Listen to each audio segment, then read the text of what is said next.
be beaming, I be booming down that block. Everywhere you go, you know they know I'm hot.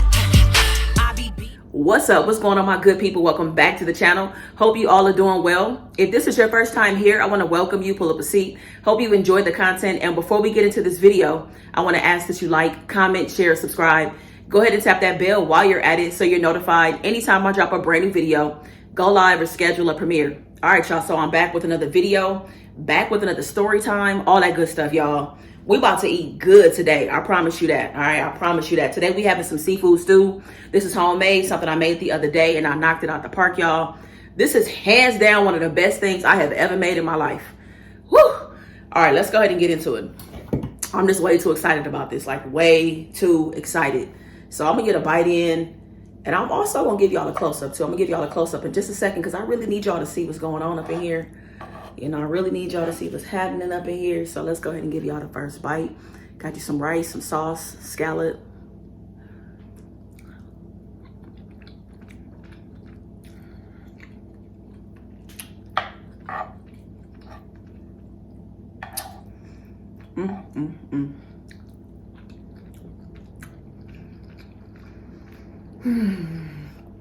So much flavor, so much comfort. It's nice and warm. I love rice. It's smoky. It's so many things, y'all. Let me give y'all a close-up. Let me give y'all a close-up real quick. Y'all gotta see what's happening up in here. So we got some shrimp. We got some sausage. Got some scallops going on. Got a nice colorful sauce.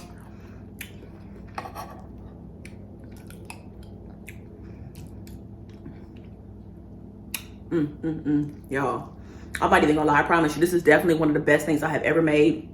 It's my first time making it, and I cannot wait to make it again. I can't. And let me say something too, y'all. I was gonna do a cook with me. I was gonna do a cooking video, but things kind of went south in the middle of the video, and I needed to save my dish because I didn't know what I was doing. I was literally just putting this together, like winging it, just putting love in it and hoping that it worked out. I felt like things was going south for a second, but I got it together. So I had to focus on making sure this turned out right. So I stopped filming, but I promise to make it again. I promise.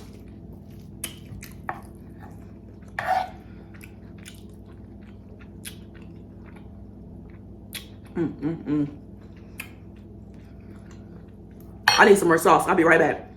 I know it's a lot of sauce on here, but I need some more up like in my rice, like in the crevice of it. You know what I'm saying? Yes. Crevice of it. There we go. That's perfect. That's what I needed. It's like you want that sauce in every bite because it's so good.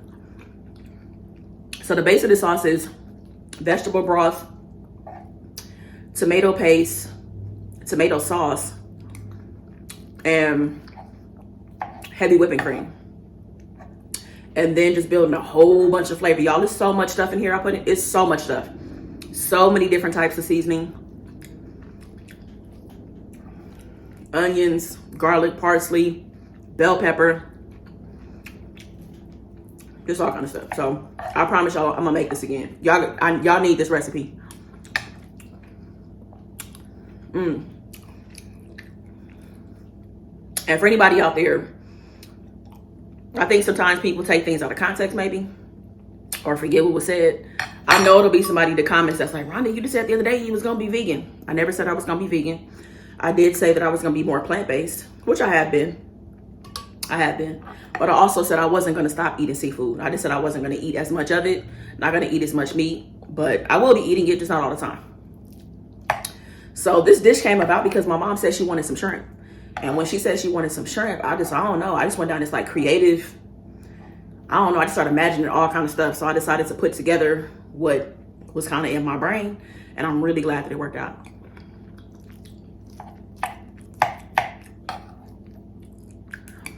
And this is definitely one of those dishes that just gets better the longer it sits in the refrigerator. Like when them flavors really get a chance to dance around and like really just marinate. Oh my God. I'm not even gonna lie to you, kind of has like a jambalaya gumbo feel to it, but it's not the same thing, but it's just very comforting and hearty like that. You know what I'm saying?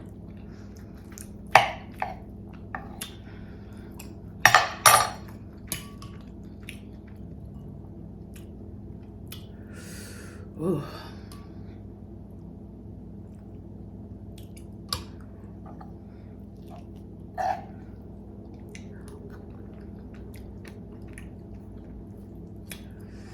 God, I love rice. I really do.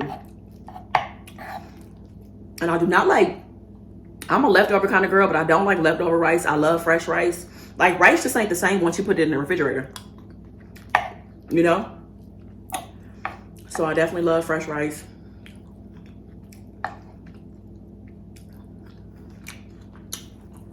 Let me give y'all another bite with a shrimp. How about a shrimp and a sausage? Let's see if we can get both. I feel like I'm being greedy, but that's fine. I'm gonna make an exception for today, baby. All right. Let me see. Can I give y'all both?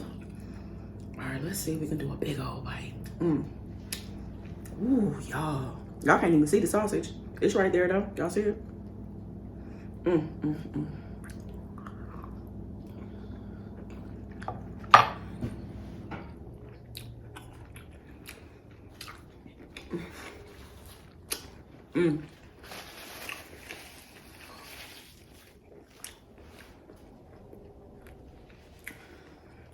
The sausage makes it so smoky.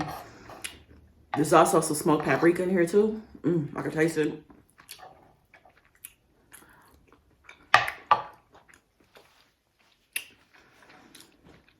I hope I can tell this story, y'all. I hope I can tell this story. I'm gonna be too full to do it.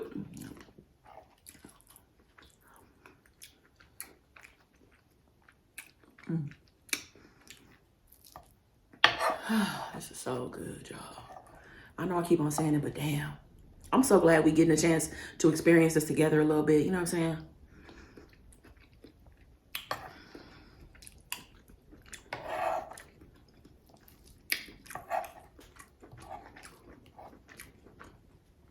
If I was to have like a small meet and greet, I would definitely make this for y'all. I'm full. Woo! All right, I'm gonna get into the story time in just a second, y'all, but I had a question before I get there. And shout out to everybody that came to the live last night. They came through the family night. We had a really good time last night.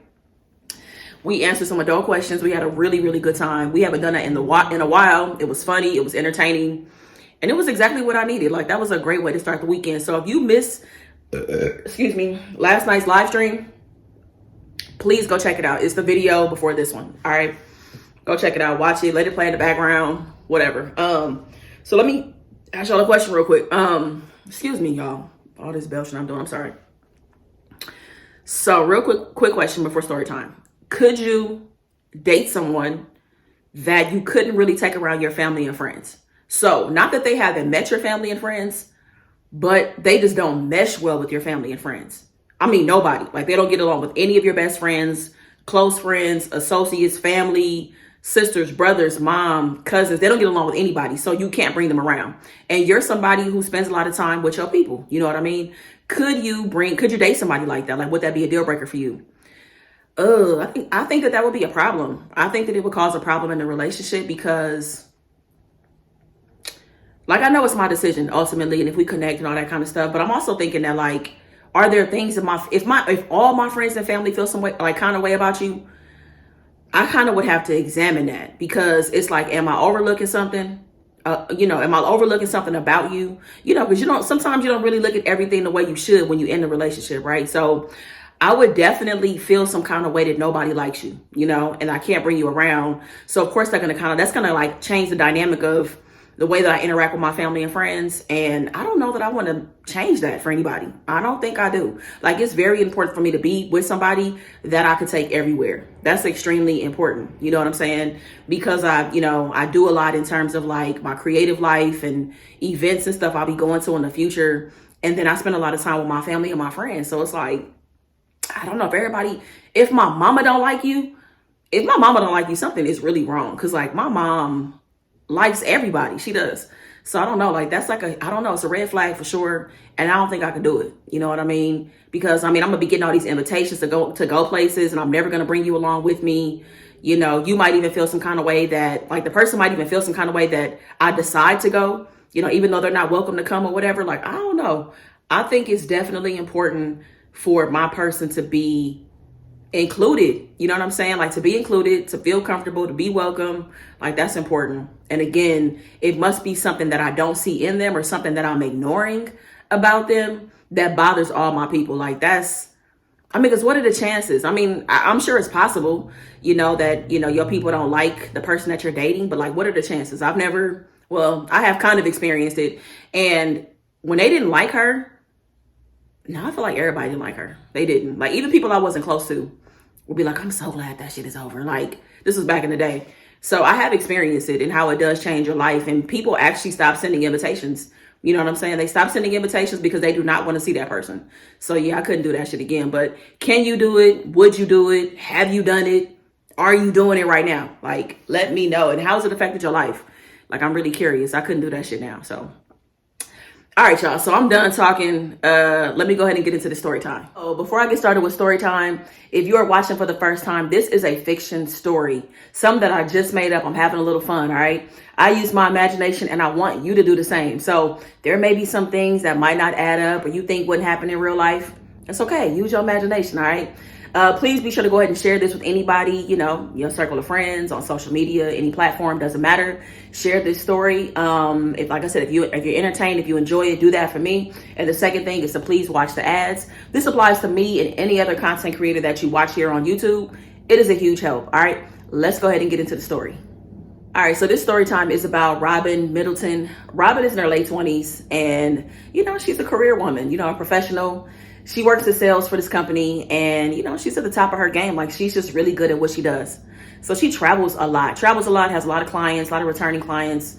You know, she's the go-to girl. Like she's really that girl when it comes to, you know, what she does. People are always coming to her, you know, trying to get ahead, trying to understand what's new, what's up and coming, trying to understand how products have evolved, like all of that kind of stuff. Like she knows her shit. She's really good. She's single, doesn't have any kids. Like she's really just career driven and focused at this time. You know, she really wants to set herself up to be at a certain point in life, you know, by the time she gets into her 30s, you know, have her money together and then start a family, you know, and settle down and stuff. But she is open to dating, you know, down to see what could come of, you know, dating or whatever, but not currently in a relationship. So like I said, she travels a lot and a lot of people at her company travel a lot. You know, people are starting to work remote, like that's becoming more of a popular thing. So her company is like trying to pilot, you know, sending departments home at a certain time to work remote to see how that'll work. Like, will it benefit the company financially? You know, are the employees happier being remote? That's kind of what, you know, it looks like so far. They want to see what it looks like. So they're piloting, you know, sending people home to work, you know, remote for a period of time and just kind of checking in to see what their experience is like, right? So it's now time for Robin's team to work remote. So they send them home with the equipment that they need. You know, they have everything that they need, a phone. You know, her work phone could be her personal phone, but they take care of, you know, her expenses and stuff. She has a laptop. She has a desktop. She has everything that she needs to be successful, right? So it's her first day working remote and she's trying to get everything set up. And she just keeps on hitting a wall. Like things are just disconnected. You know, she keeps getting error messages. At one point, it feels like her laptop is about to crash. Just all kind of stuff is happening. So she keeps on calling the IT team. Calling, you know, getting different people. Some people aren't that experienced, you know, giving her wrong information. She kind of feels like she's troubleshooting on her own, being given the wrong steps. Like this is becoming very frustrating and aggravating for her, you know, and she tries to escalate the issue. That doesn't really go anywhere. She has all these tickets, you know, that are open and pending and this and that and back and forth, right? So this is like the third day, you know, so this is like the middle of the week. It's Wednesday. She's still not up and running, you know, and she's like, okay, so what can we do? They're like, you know, it could be your router. It could be this, it could be that, like all these possibilities of what it could be. You know, she tries, you know, calling, you know, her cable company that she has her internet and stuff set up with, and you know, they're not really helpful. They're saying that everything is okay. You know, they're not willing to, they're not like really troubleshooting. So she's just kind of like stuck in the middle, goes back to her company and she's like, okay, so what are we going to do? You know, you guys don't really seem sure. I have work to do. I have things to do. This is really putting me behind. What's the solution? So the person on the phone is like, all right, look, we'll send somebody out to you. We'll send somebody to your house to come and just look at everything since we're not getting anywhere, right? So she's like, fine, I'm open to that. I'm fine with that. Send them. I'll be here all day, right?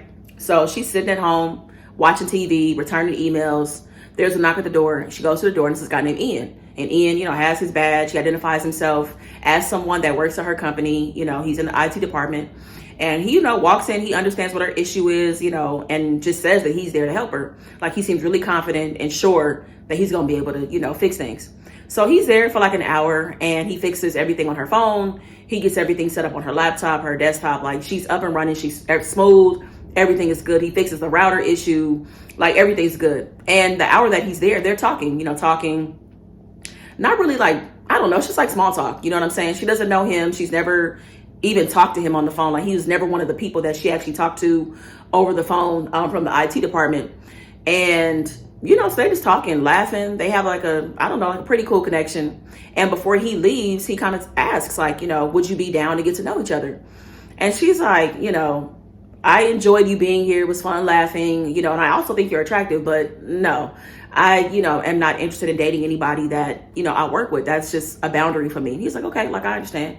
Oh, whatever. So he goes off, goes back and does it, goes back to work. And, she gets everything set up and jumps back in and tries to get caught up on work because she's been behind for, 2 or 3 days. So she's doing her thing, right? So by the end of the week, she's on dating apps and stuff, open to meeting new people. And she's kind of been talking to this guy named Lance.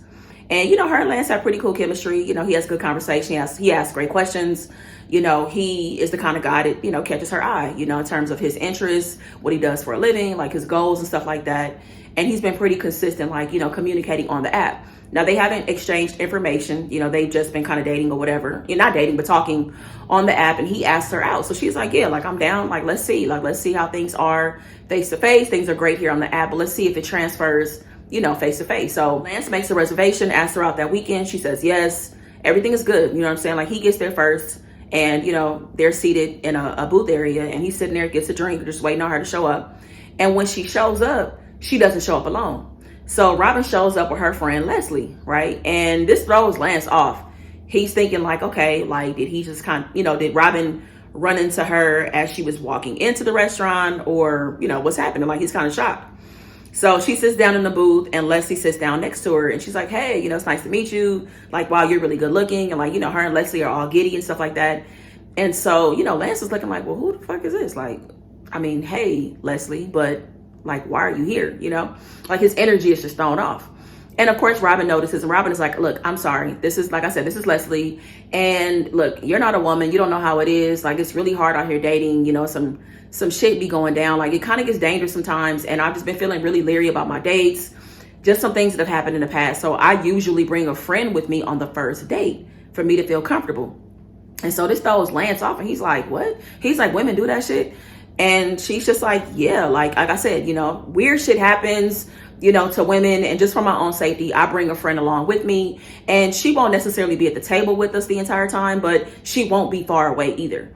And so Lance is like trying to work through this, but he's really offended because he's a gentleman, and he's just like not feeling her. Like, he's not meeting her halfway on trying to understand where she's coming from. So he tries to like, order food or whatever, and he orders an appetizer. He's trying to eat his appetizer, thinking about what he wants to get for his meal, but he just can't do it. He's just like, what? I can't do this. This shit is awkward. I feel disrespected. You know what I mean? Like, you're making me feel like I'm a creep, that I'm gonna violate you or something like that. And, I wish you the best. So he throws a bunch of money on the table. He walks off. So Robin and Leslie are just laughing. They're laughing about it. And shit, they order their food, get drinks, have a good time, make the best of this outing that they're having, right? So, and the food is on him. Like, he gave more than enough money to cover the bill. So the night is come to an end. Robin goes home. She calls her sister, telling her sister everything that happened, catching her up, because her sister's like one of her best friends. And then she calls her mom, tells her mom what happened. She's getting undressed, taking off her makeup, putting her hair up in a bun, putting on her, her night clothes or whatever, climbing in bed. And as she's doing all of this, she's talking to her mom, catching her up on her date and, her day and whatever, because she talks to her sister and mom all the time, right? Like, every day. So like the next day, it's Sunday. and she just has like a pretty chill day. Then Monday rolls back around, so it's back to work. So as she's sitting there, at work, it's like the middle of the day and there's a knock at the door. She's not expecting anybody. She hasn't ordered anything and she's just like, okay, this is strange. So there's a knock at the door. She opens the door. There's nobody outside. But then she looks down and it's flowers, and it's her favorite flowers. And she's just like, okay. So she grabs the flowers, brings them inside the house, and there's a note attached and it says, I'm really sorry, and it has Lance's name on it. And so this kind of freaks her out. And again, she was already saying how certain things freak her out just as a woman, things that she's experienced, things that have been said to her, things that have been done to her. And she's like, fuck, did he follow me home? Like, does he know where I live? Because mind you, at this point, her and Lance had never exchanged numbers. They were just really in the early stages of getting to know each other. So she's like, fuck, how does he know my address? Like, did he find my shit on Google? Like, he didn't even know her last name. Like, I'm telling you, they were very, very early in the stages of like getting to know each other and seeing if this was going to be anything. So she's freaked out, right? And she calms herself down and really just tries to like not make it a big deal. But then she goes to the app and she's like, did you follow me home? She messages Lance. And Lance is like, I don't even know what you're talking about. And so she sends a picture of the flowers and it's like, you didn't send me these flowers? And he's like, I have no idea what you're talking about. I don't know where you live. I'm not interested in you. Like, I'm good. Like, please, like, I'm good. Like, don't fucking flatter yourself. Like, I did not follow you. Don't know what the fuck you're talking about. I didn't send those flowers. And so she's just like, whatever, right? So she tries to, get back to work and get through her day or whatever, continues on, whatever. And, she just tries to, just chop this up as something that just kind of fucking happened, whatever, right? So a couple of days go by and then, she's working and there's a knock at the door. And so she's kind of freaked out and startled because, again, she didn't order anything. She's not expecting anything. People don't just pop up at her house. And so she goes to the door and there's a delivery guy, but he has food. So he hands her the food and she takes it. And it's from her favorite restaurant. It's her favorite meal. And she's freaked out. And so there's no note attached or anything like that. She has no idea where it's coming from, but all she can think about is Lance. Now, as soon as she like puts the food down, not as soon as she puts it down, but as soon as she's like processing everything, her phone goes off and she picks up her phone and it's from an unknown number. And it says, I'm really sorry. Can you give me another chance? Lance. And she's like, what the fuck? And so she texts the number back and there's no response. And she goes back to the dating app and she's like, Lance, this shit is not cool. So clearly you fucking followed me home. Like, leave me alone. Like, I'm going to report you to the police. Like, she's just going off and saying all this shit. And Lance is like, look, I'm about to fucking block you. I don't know where you live. I'm not interested. Like, if this is your way of getting my attention, like, this shit isn't cool. Like, all this back and forth stuff. And like, clearly you're the one that's fucking dangerous. Bringing a friend on a date. Like, you're the dangerous one. I'm blocking you. Leave me alone. Like, please stop messaging me. I don't want to have anything to do with you, right? So that happens. They have that exchange. She calls her mom and she's like, Mom, like, this guy Lance I went out with the other night, he sent a couple things to the house and I don't know if he followed me, if he found my information. Like, I don't know. Like, he knows where I work. I did mention like my company name. So maybe, I don't know, maybe he found my information through my company. I have no idea. And so she's freaked out and doesn't know what to do. And her mom's like, look, you need to get your stuff, get your laptop, bring everything, come home for a few days, And so she's just like, And her mom was like, look, I'm not asking you. I'm telling you to come home for a couple of days. Come home. And she's like, okay, all right, that's a good idea. So she scrambles, she packs up a bag, gets all of her work stuff together, puts on her shoes and stuff, and takes this drive. Her parents live about an hour away. And she has a chance to just kind of like clear her head a little bit, think, and just kind of like, trying to see the message in like this weird shit that's happening with Lance. Like, maybe I need to prioritize my career. Maybe dating and getting to a serious relationship might throw me off track and, make me miss my goals and things that are really important to me. You know what I'm saying? Like, cause life definitely changes and shifts once you start dating and get in a relationship. So she's like, you know what? Fuck it. Like, I'm done with dating for now. I'm gonna take another break and just really, really focus on me. So she's almost at her parents' house. And before, she's still kind of paranoid about everything that happened. And, so before she, turns into her neighborhood, she goes to the neighborhood over. And then she does this because she's like, look, I don't know if Lance could be following me. I don't know what kind of car he drives. And I don't know, I want to go to a different neighborhood to see if I notice anything that's out of place. So she parks, in front of some random house. There's nobody around her, nobody looking. And y'all, she even gets out of the car just to look under her car, making sure there's no like GPS devices. Like, she's, like I said, really in a paranoid state, doesn't see anything. And nobody's in sight. So she, gets in the car and goes to her parents' house. So she gets to her parents' house and she is so happy to see her parents, like completely relieved, immediately feels safe. You know, so happy to see her mom, so happy to see her dad. Her brother is there. Now, he doesn't live at her parents' house, but he's always there. And he has a room there and everything, just like she has a room there. And so she's happy to be with her parents, you know, and with them being so far away, an hour away, her working so much, she just hasn't really seen them as often as she'd like to. So she hates that she's seeing them under these circumstances, but glad that she's here. You know what I'm saying? And she's like, all right, she's going to allow herself just to be around her parents, feel safe, like they're both retired. So she's going to see a lot of them, and she's just going to stay until she feels comfortable. You know what I'm saying? This is her home. She's welcome here. And like I said, she feels safe. So let's fast forward like 2 weeks. 2 weeks have gone by, and, you know, it's been business as usual for her. She's been able to get all of her work done. Like, she's really focused. You know, she's really locked in. She hasn't been getting strange messages or anything like that. You know, she blocked Lance on the dating app. She hasn't gotten any weird phone calls, no weird text messages. So she's really hoping that everything is kind of blown over. Like, all right, cool. You know, and like I said, she has her head into work, you know. So it's a Saturday night, and her parents have a standing like date night. And they're about to go out, and they're like, her mom is like, hey, like, I, you know, don't want to leave you home by yourself. Come with us. And so she's like, Mom, no, like, I'm not about to go on date night with you and Dad. And she's like, it doesn't have to be date night. It can just be dinner. Like, come with us. And so she's like, no, like, I want you guys to go. I love that you guys have this date night. Like, you look forward to it. No, I'm not going to impose. And she's like, you're not imposing. She's like, no, Mom, I'm good. So because she says no, her mom is like, all right, forget it. We'll just cancel. We'll order in. We'll get some drinks, wine, whatever you want. And we'll just hang out here at the house. Maybe we'll go watch a movie. And she's like, Mom, no, I'm fine. Trust me. Go. Like, I'll be here when you guys get back. I'm sure I'll still be awake. I'm sure I'll probably still be working. So go. And so they're like, all right, like, call us if anything, you know, if you need something. And she's like, okay, I promise that I will. So as soon as her parents leave, she hops right back into work, you know, hops back into work. You know, she's following up on emails. She has a ton of international clients. So she's making some calls in different countries, like, just all kind of stuff. You know what I mean? Like, she's just focused, and she has like a little music playing in the background. She has some wine going. Like, she's in the zone. She's feeling it. And it kind of feels good to kind of like be alone a little bit so that she can focus, you know, because like as much as she loves being around her parents and seeing them, of course, they're talking and asking questions and just happy to see her. So she's getting work done, but not as much work as she would like to get done. So this is a really good time for her to be alone and like really knock some stuff out, right? So as she's laser focused, her phone goes off, and she looks at it, and, you know, she tries to check her text messages immediately because it could be work or it could be a client or something like that. So she checks her text message, and it says, oh, they left you alone. Sad face. And she's like, what the fuck? Like, immediately her mind goes to Lance. And so she, you know, freaks out because it's like, fuck, he knows that I'm at my parents' house. Like, I thought I, you know, looked around and looked out for anyone. I didn't see anything, but fuck. So she freaks out, you know, grabs her keys off of the counter and goes towards the front door. And as she's walking towards the front door, the lights go out in the house. And as she's still approaching the front door, she thinks that she sees like a shadow, like outside, like somebody's outside. And so she's like, fuck. So she freaks out. And like I said, it's pitch black, dark in the house. And, you know, her heart is racing, and she's trying to, you know, your adrenaline starts flowing. And now you're like in this mode of like, what the fuck is about to happen? You're not expecting this. And so she's like trying to make her way up the stairs, and she goes up the stairs.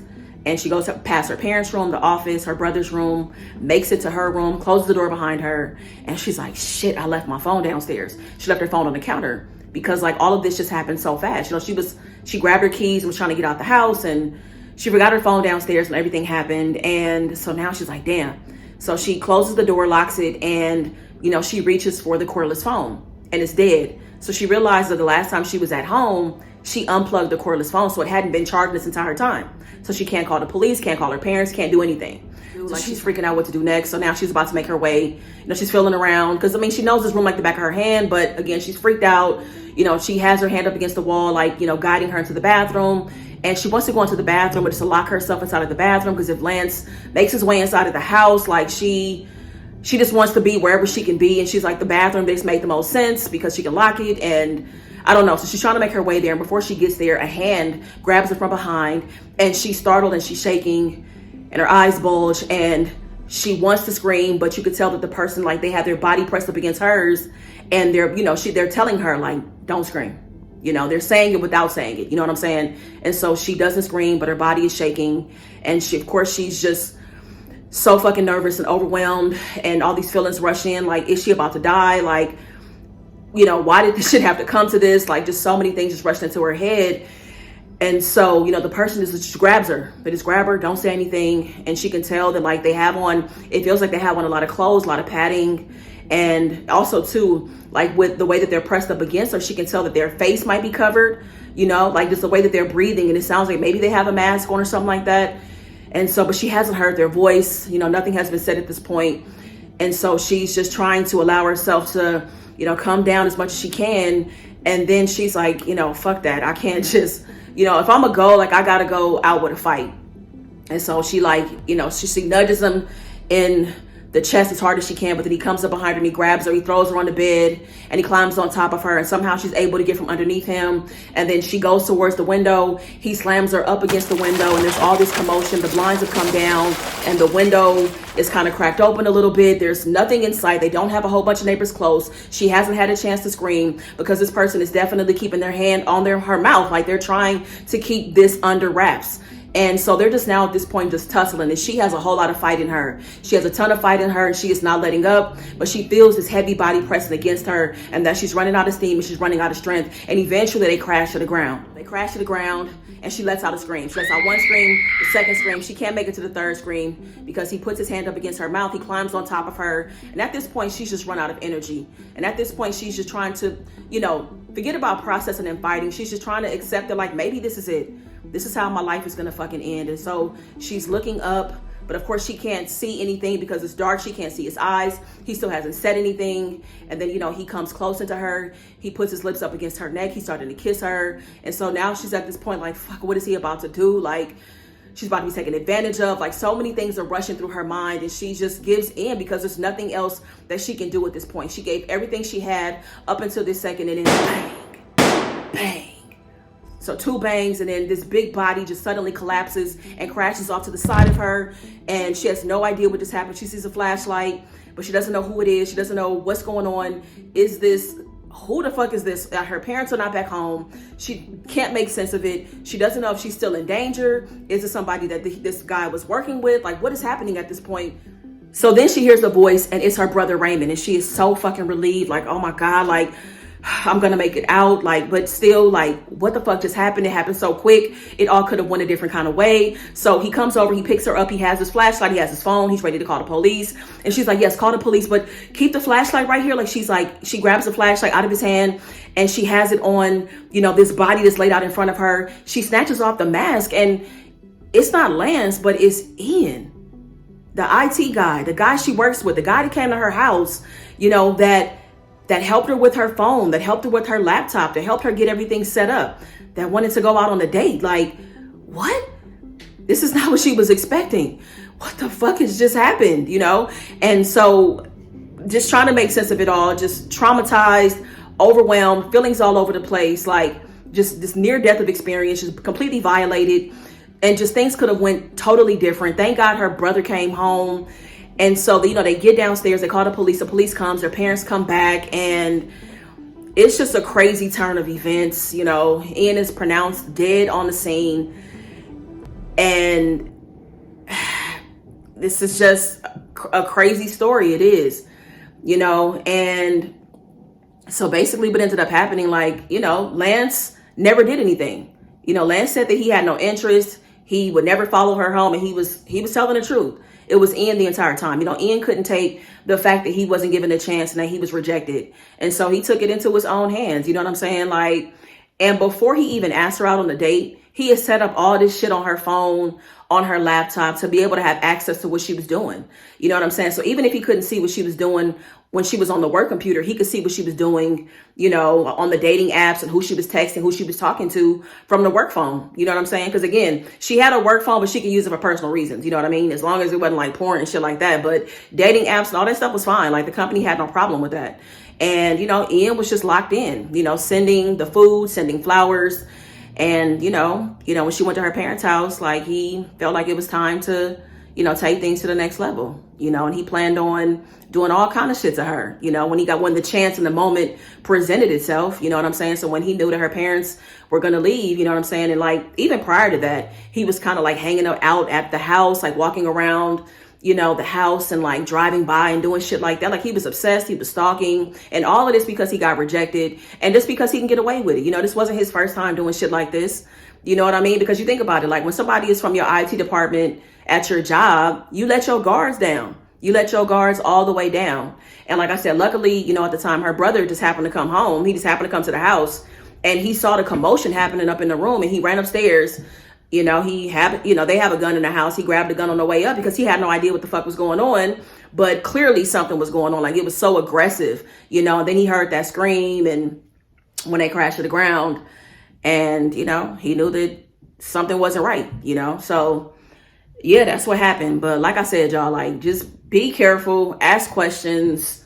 I know that women completely feel unsafe sometimes, like when they go out on dates. Like definitely do your due diligence and do whatever makes you feel comfortable. For some people it is bringing a friend. For some other people it's, I've even heard stories of women having, their brothers be on dates with them. Like, you know what I'm saying? Like the brother might be sitting at the bar while she's, on this date with a guy or whatever. And everybody should be safe. But I'm saying, like, we see the numbers when it comes to women and just how they're violated and how they're treated and stuff like that. So I just wanted to say, just be careful, but ask questions and be careful with everybody. You know what I'm saying? Like I said, we put our guards down when people are our coworkers or have a certain title or role or whatever. But yeah, be careful. So I'm glad that Robin made it out. And, Ian just like, look, you can't just tell me no and then I'm gonna let it go. You can't just tell me no and I'm gonna let it go. I'm not that kind of person. I'm gonna make your life a living hell. I'm gonna freak you out. I'm gonna make you uncomfortable in your own house. And he did that. So yeah. And he was just watching constantly. You know what I'm saying? Oh, let me say this too, that Robin, you know what I mean? Like she sued the company, got a ton of money, because, violation of privacy. Because he was doing this shit and nobody ever caught on to it. You know what I'm saying? Like he's looking at her, having access to her through, property that belongs to this company, this massive company that she works for. And she obviously left the company, had a lawsuit, made all this money off of it. And, took some time off to just figure out what she was going to do next. You know what I'm saying? Maybe start her own business, but more than anything, just dealing with the trauma and what she experienced and going to get help and dealing with that, because experiencing something like that can really, I don't know, derail your entire life. You know what I'm saying? Like the PTSD that comes out of that. So that's kind of what happened with her. So hope y'all enjoyed the video. If you did, please be sure to give it a big thumbs up. I will see you in a couple of days. Enjoy the weekend. Make the best of the day. Be good to yourself, y'all. Peace. I be beaming, I be booming down that block. Everywhere you go,